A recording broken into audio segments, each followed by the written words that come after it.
各位朋友好，我係莫建偉，香港藝術行政人員協會嘅副主席。2025年呢係協會40週年嘅致慶，咁藉住呢個咁值得紀念嘅日子呢，我哋希望回顧一下協會嘅發展啦，同埋呢都對曾經幫助呢個協會成立嘅，以及喺協會日後嘅工作裏邊呢付出過好多努力嘅朋友呢，我哋都表示衷心嘅敬意同埋致謝。咁所以呢，我哋就開始咗一個好細規模嘅口述歷史計劃。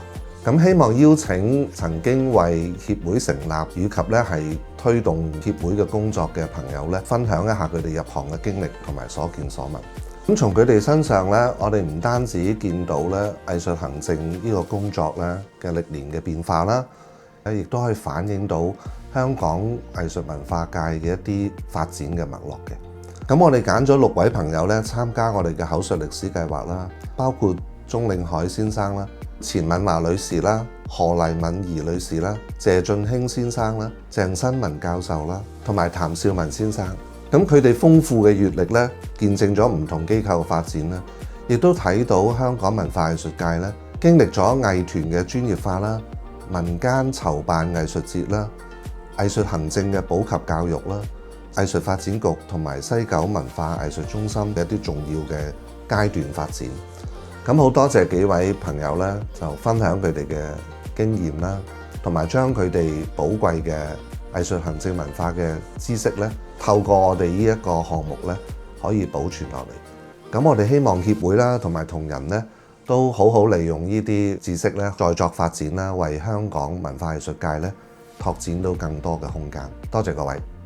我同3A 會嘅結緣就係即係1985年啦。我記得我哋第一個主席亦都係發起人就係當年藝術節行政經理叫 Henry Ma。咁佢就揾咗我哋一班即係業界嘅朋友，咁就話喂，我哋係咪都即係應該為即係呢個行業嘅發展去組織一個行業嘅協會？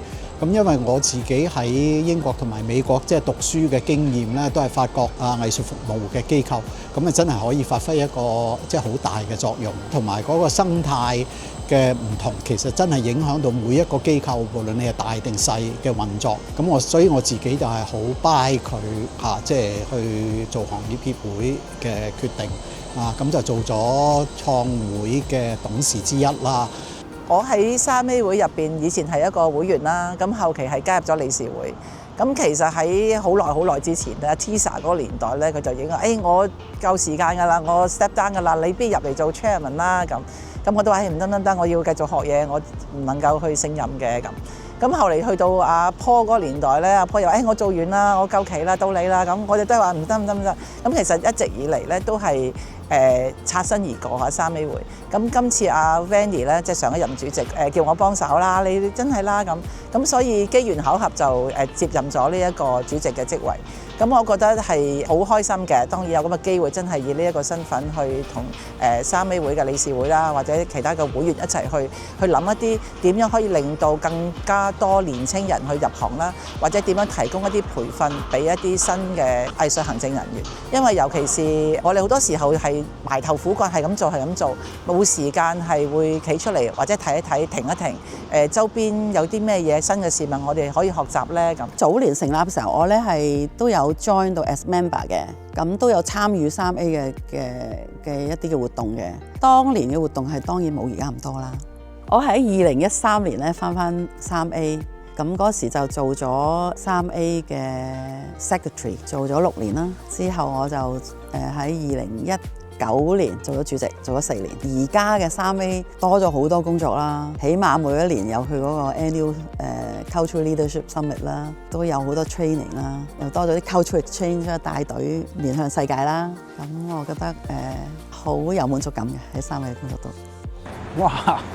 我都唔記得咗幾時入會㗎啦。我記得當時係阿 Tisa Ho 掹我入會嘅，咁掹咗2年之後，大家話要選領袖，要做主席就被逼做咗個主席。我唔記得咗做咗幾年，2定3年啦。好開心嘅，因為其實3A會對我嚟講一個好重要嘅組織，咁所以點解做咗10幾年啊，仲喺度做啦？中間經歷咗好多，因為做主席個壓力都好大。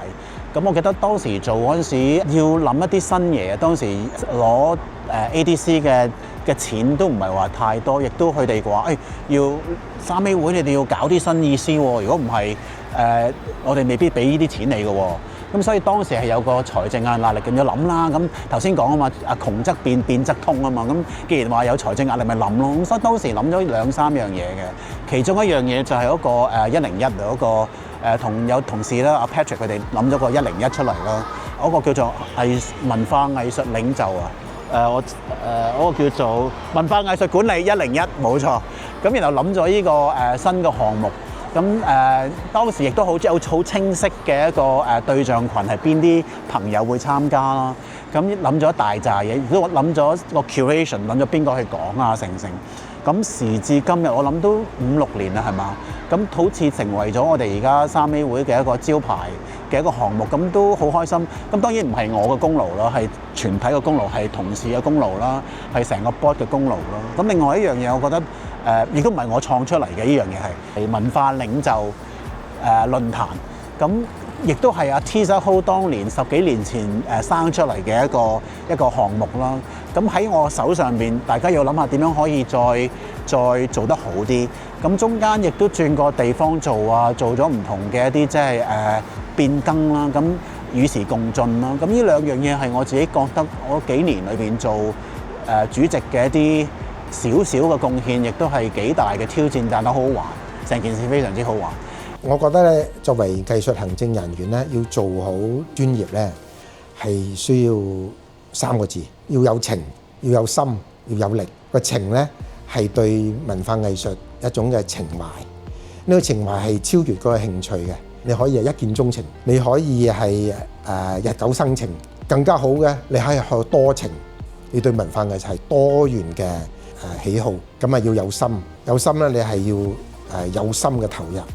你要係專心，你要一心一意。咁啊，另外要有力，有力係一個專業嘅能力，全心全力，所以能夠做到有情、有心、有力，咁就最好啦。藝術行政人員嘅要求咧，頭先都講咗，佢哋係一個要求係非常之高咧。有一方面咧，我覺得係頭先我講到嗰個政治嘅觸覺咧，國家大環境嘅發展，大灣區嘅融合同國家發展規劃嘅銜接，咁我覺得藝術行政人員咧係需要深入，係要理解嘅。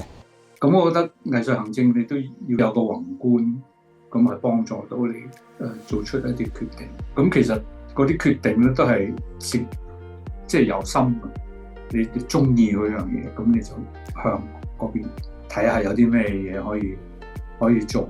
咁因為文化藝術佢嗰個範疇好闊㗎嘛，係。咁你越知多啲咧，你越可以喺嗰個即係你個工作同埋你嘅生活上邊，你睇嘅嘢都睇得多啲啦。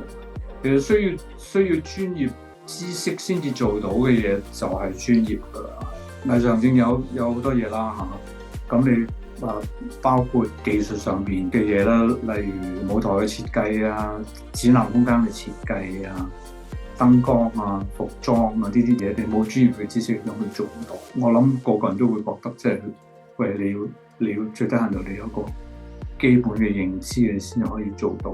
咁所以呢個行業係 professional 嘅行業嚟㗎。3A 我成日希望我哋係多啲業界嘅administrator 佢哋入會啦嚇，等我哋有一個好重要嘅代表性啦。而 3A 係可以繼續發掘多啲人才啦，吸引多啲人才入呢個行啦，都係好緊要嘅。我會覺得我哋好似個保姆咁樣嘅，俾好好嘅環境俾佢，等佢去發展佢嗰個創作，令到佢無後顧之憂㗎啦。佢就淨係做嗰個演出嘅啫，咁佢就會發揮得最好。我哋亦都係一個好似橋梁咁嘅人啦，係將我哋嘅 artist 聯結咗啲觀眾，連結咗個城市。整體嚟講，我覺得好似個栽花人咁樣咯。你揾咗好嘅種子，你要用個耐心、用愛心去灌溉佢，等佢開花結果啦。然之後你將嗰啲花同埋果咧展現喺人前，將帶咗好多觀眾去欣賞佢。咁呢個就係藝術行政嘅工作。我覺得係咁樣咯，所以要有愛心，要有耐心啦。最好就係喜歡嗰樣嘢啦，你自己。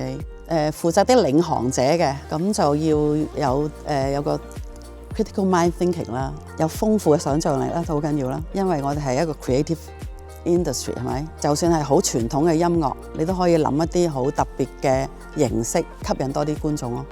藝術行政人員呢，其實我哋係應該係持一個好開放嘅態度，咁先能夠容納到更多新嘅嘢。咁好似頭先講就係話，如果我哋對某啲藝術嘅睇法好有主觀性，咁反而唔能夠去推動一啲藝術嘅項目。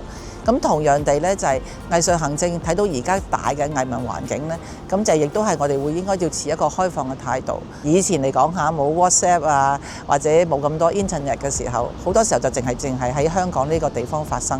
咁但係而家呢，因為科技嘅進步啦，大家嘅接觸同埋交流呢，亦都係冇地域之分嘅啦。亦都你睇到香港而家同好多灣區都好多交流嘅合作嘅項目。咁所以亦都睇到咧，內地好多一啲新嘅場館。我仲記得有啲朋友咧，好多時候係10幾年前返過內地，就仲係記得內地一啲場館嘅一啲好落後嘅，啲凳好爛嘅，又或者啲設施唔得嘅。咁因為佢好耐冇返過，最近佢返咗話：哎呀，原來10幾年佢哋而家啲場地咁犀利㗎咯喎，比我哋香港文化中心啊、大會堂都已經先進好多。咁所以我哋其實要隨住呢一個大嘅變化咧，咁我哋應該係開一啲更加之開放嘅態度去接受一啲新事物，同埋同唔同嘅文化背景嘅藝術行政人員多啲交流，咁可以就更加增加我哋一啲唔同嘅知識啦。亦都睇得到咧，其實內地嘅科技其實個發展係非常之快，好多時候我哋透過一啲唔同嘅合作嘅項目咧，反而可以增進到我哋一啲知識，亦都令到我哋更加多啲技能。